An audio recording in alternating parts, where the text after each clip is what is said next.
Situé à l'entrée nord du canal du Mozambique, l'archipel des Comores a été classé parmi les 34 hauts lieux de la biodiversité mondiale. Mohéli est, avec ses 290 km², la plus petite et la moins développée des 4 îles du croissant de la Lune.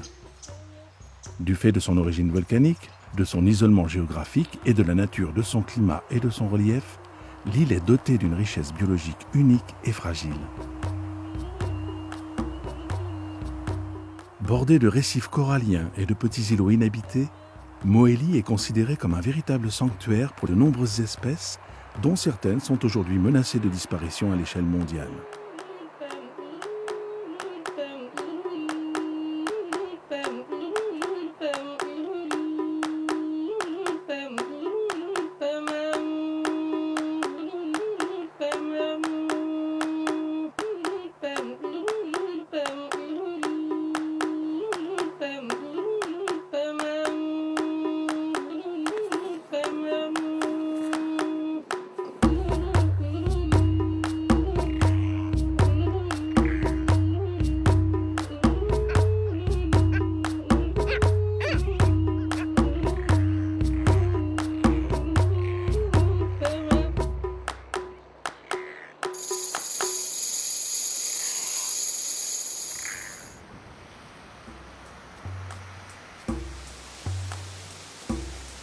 Les rivières prennent naissance dans la forêt primaire de Mohéli. Elles nourrissent les lagunes et les mangroves côtières. La forêt originelle, qui culmine à 800 mètres d'altitude, est le refuge d'importantes espèces végétales et animales endémiques.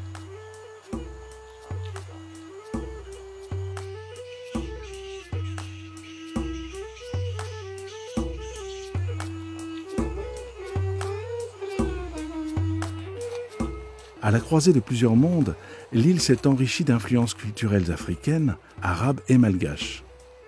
Cultivant l'art de l'agroforesterie, de l'élevage et de la pêche traditionnelle, les Mohéliens vivent et dépendent essentiellement des ressources de leur île.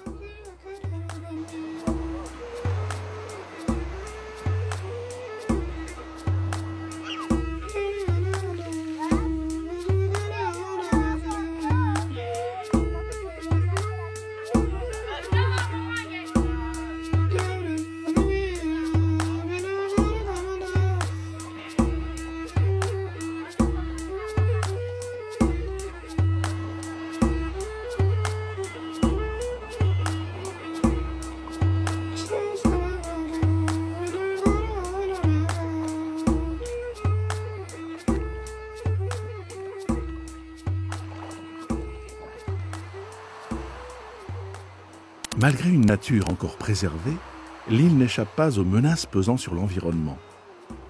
Elle est aussi confrontée à la perte de biodiversité et aux changements climatiques mondiaux qui engendrent une forte pression sur les zones côtières.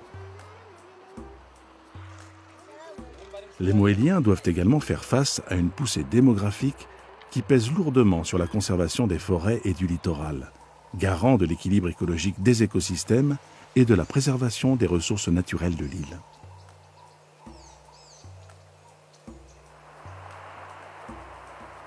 La prise de conscience par les Mohéliens eux-mêmes de la fragilité de leur cadre de vie et la réflexion qui s'en est suivie a permis au parc marin de Mohéli de voir le jour.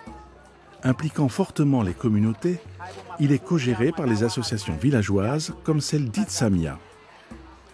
L'association a pour mission d'harmoniser le développement social et économique du village avec les contraintes liées à la conservation des espèces et de leurs habitats. En 2002, le parc marin de Mohéli est lauréat du prix Initiative Équateur au sommet mondial de Johannesburg. Cette récompense offre au premier parc marin des Comores une véritable reconnaissance internationale.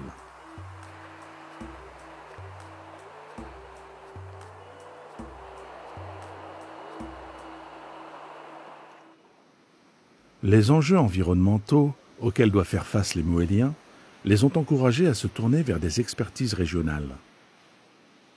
Ensemble, les écogardes du parc marin et les scientifiques de Kélonia participent au suivi des populations de tortues et de leur habitat depuis 1998.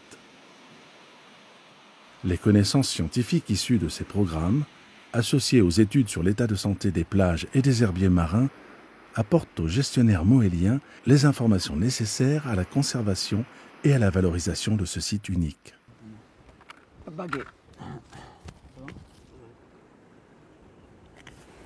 Plus de 6000 tortues ont été baguées dans ce laboratoire à ciel ouvert. Et une croissance moyenne de plus de 20% est observée depuis 2000 sur ce plus important site de ponte habité de l'océan Indien, où hommes et tortues vivent en parfaite harmonie. À proximité des villages, les pâturages marins offrent aux tortues vertes et aux dugongs un habitat idéal à leur croissance et leur reproduction.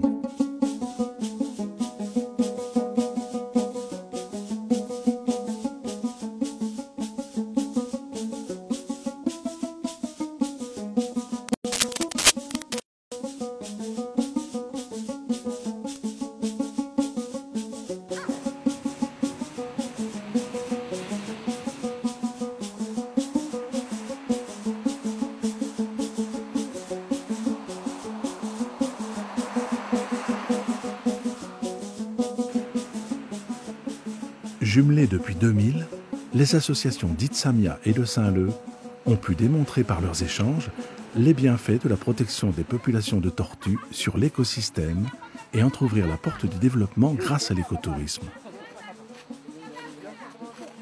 Si l'endroit où il y a beaucoup de tortues, ça attire beaucoup de poissons. Avec le bébé tortue, s'il descend la mer, il y a tous les poissons carnassiers. Ils viennent tout près de côte pour qu'ils bouffent le bébé tortue. C'est pourquoi l'endroit où il y a beaucoup de tortues, toujours il y a beaucoup de poissons. Les pêcheurs, au lieu d'aller très loin pour aller chercher des poissons, puis aller tout juste près du côte là et puis ils pêchent beaucoup de poissons. Et puis s'il y a encore beaucoup de tortues à Moélie, ça attire beaucoup de touristes qui viennent à Moélie. Ça c'est très bon ça, c'est très bien.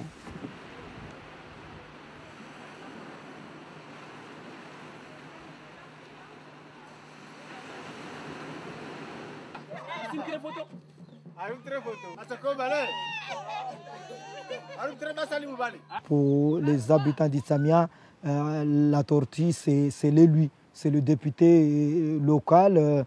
Étant donné que c'est lui, grâce à la tortue, il y a plusieurs causes d'Itsamia qui sont entendues au niveau national et au niveau de l'international. Donc le vieux d'Itsamia qui a dénommé, disons, la tortue, madame la députée, maintenant on voit qu'il avait raison de le dire. Et là, on pense que Itsamia aura un avenir meilleur avec la tortue marine. Les gens d'Itsamia y croient. Cette symbiose entre l'homme et la nature à Itsamia fait désormais office d'exemple sur l'île et l'archipel tout entier. Bien qu'encore modeste aujourd'hui, les retombées de cette gestion efficace et durable s'observent au quotidien. Conscients de la fragilité des richesses naturelles de Moélie, les habitants du parc marin doivent maintenant promouvoir cette harmonie à l'échelle de l'île, et ce, à travers un modèle de développement qui leur est propre. En conciliant une gestion pérenne des ressources et un épanouissement économique lié à un écotourisme émergent, Moélie peut prétendre au classement en réserve de biosphère du patrimoine mondial de l'UNESCO. Ce label est reconnu à l'échelle mondiale pour ses objectifs de préservation de la biodiversité et d'amélioration des conditions sociales, économiques et culturelles, conditions essentielles à la création d'un mode de développement durable original. À l'instar d'un bébé tortue qui retourne 20 ans plus tard sur son lieu de naissance pour assurer la survie de son espèce, l'homme doit aujourd'hui se donner les moyens de conserver son environnement pour les générations futures.